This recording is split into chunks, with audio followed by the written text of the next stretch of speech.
It's so nice to walk up here with a slightly deranged mind, because I go saying to myself, I'm walking on a flat surface. That's what it looks like to me at the moment. So I'm kind of, out of breath and sweating, nearly reaching the midway bench. But I'm actually, I'm not feeling the walk up. To me it's like walking on a flat surface. Like, it came like a thought out of nowhere, because I really have a slightly, empty brain. But it's nice. I kind of was running up here, sort of, and now I'm already midway bench. So if I want, I can stay here for 10 minutes or whatever. Listen to the cows, looking at that pole, maybe looking at that tree. So it's a wonderful life. I would love to share my bed with the cat again, but I wouldn't want to have someone sharing this bench with me. I just don't. Yeah.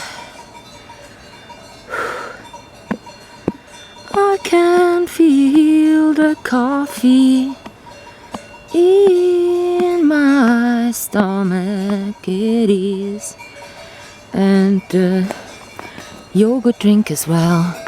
So I was thinking, the falafel, I wrote a review about the falafel, because in Zurich that guy selling the falafels, he was doing such a lot of things wrong. So he would cash in the money before even handing out the falafel. Then he would turn his back so you couldn't see how he was, having the sesame balls in the oil, and you wouldn't see is he spitting onto them, and then he was not baking the bread too well. Then he was asking every customer, and what you want for drink. So that's not polite in Switzerland. All the shops offer what they got, and they don't ask, do you want to have something to drink? Like, what do you want for drink? Because then the guy in front of me was ordering something. He was feeling he had to, and I went like, no thanks. So then I went, can I have tomatoes and cucumbers rather? A lot of them. Then he went like, not giving me twice, like a lot of them. He was really picking the salads and all, like with the tip of his fork. He wasn't really wanting to give out too much. So to watch that is so ridiculous. You go like, come on, we can tell from your maneuvers that you are kind of, wanting to make some money off me by not giving me a lot of wedges. So he was asking, do you want to have it spicy? I said yeah. So he put a bit too much of it into the falafel, so it wouldn't be real nice, and not enough yogurt sauce, so it felt a bit dry. And also the 9 Swiss francs falafel was worth like a 6 francs falafel. Other places hand you a real thick falafel then, if it's 9 Swiss francs, and not this sort of a like 2/4 of what others would serve. He was like really kind of, so he's not working all throughout the week, just 3 days. So he's kind of making as much money, but still has to rent the place throughout the week. So he's kind of rich already. He doesn't feel like working too much. Also, I guess he's having the shop, and so by that he's a shop owner, and he can order things as a shop owner. So for his family and friends, so everything gets to be cheaper for him in private as well. So to use in his kitchen, oil and stuff like that is much cheaper when you order as a company rather than a private person. Then he probably wasn't washing his hands. I didn't see him having like a neat kitchen right there, and you know, like him turning the back towards the customer is a real bad habit. And yeah, all of that wasn't good. So he would cash in before giving out the falafel. So he doesn't think that we can give him the money and hold the falafel, or what is that? So he wants people to like really get the falafel from his hands and then leave, because it says during midday there is a huge queue right there waiting for like people want to have falafels in Zurich.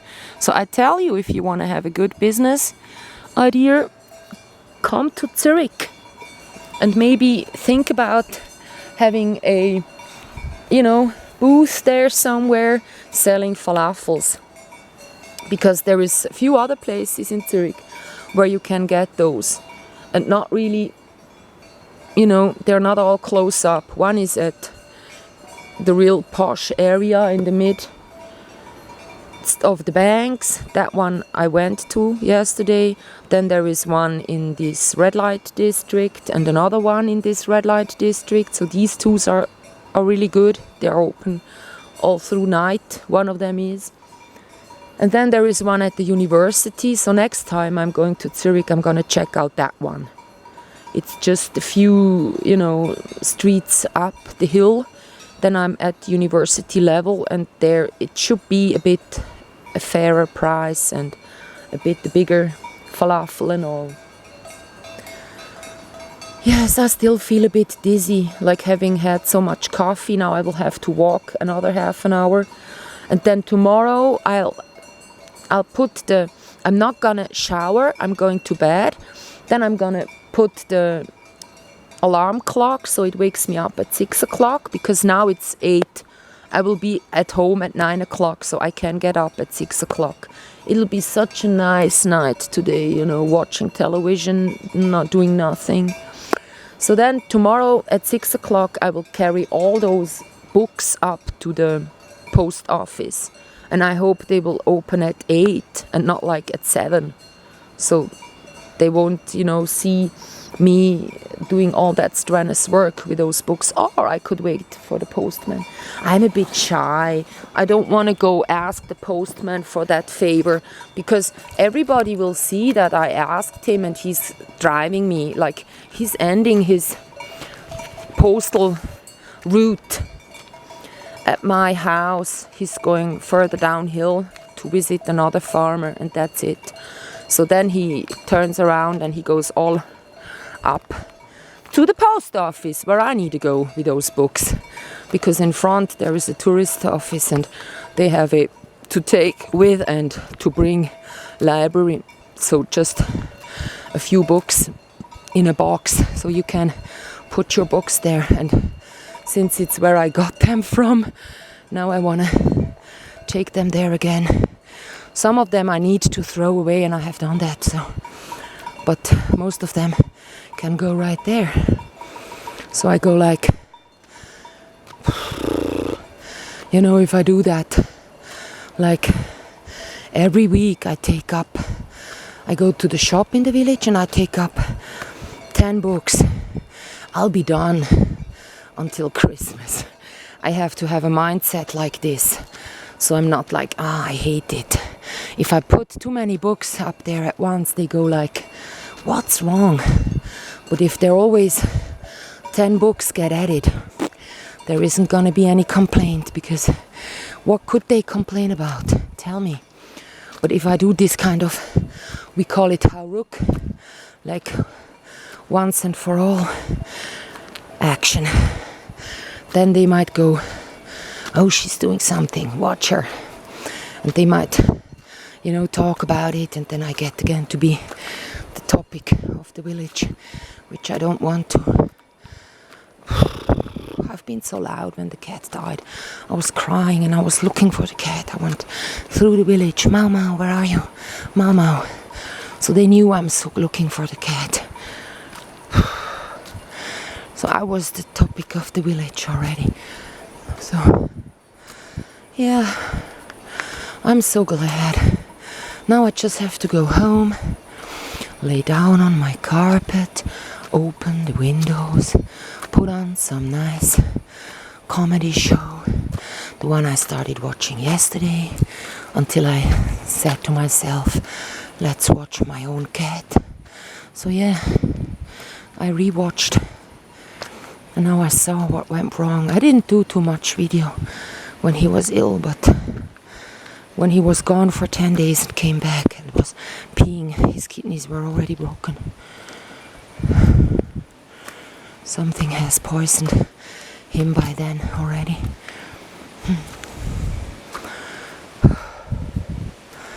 Yeah, he was so weak, and the last videos is so horrible to watch. Whenever I see the picture of his slimmed down face, I have to cry. Whenever I see him dead in the wood, I have to cry. When I see him walk and make one feeble meow, complaining about his own weakness, wanting to have help, I have to cry. Yes.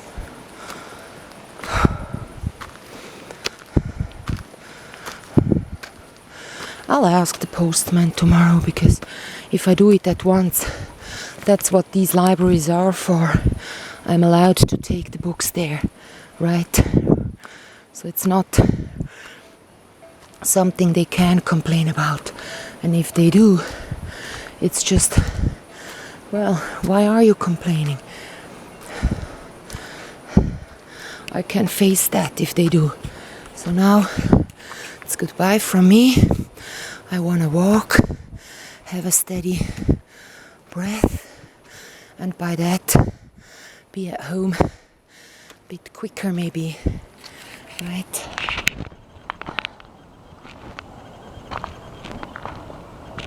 Says me and my coffees I had.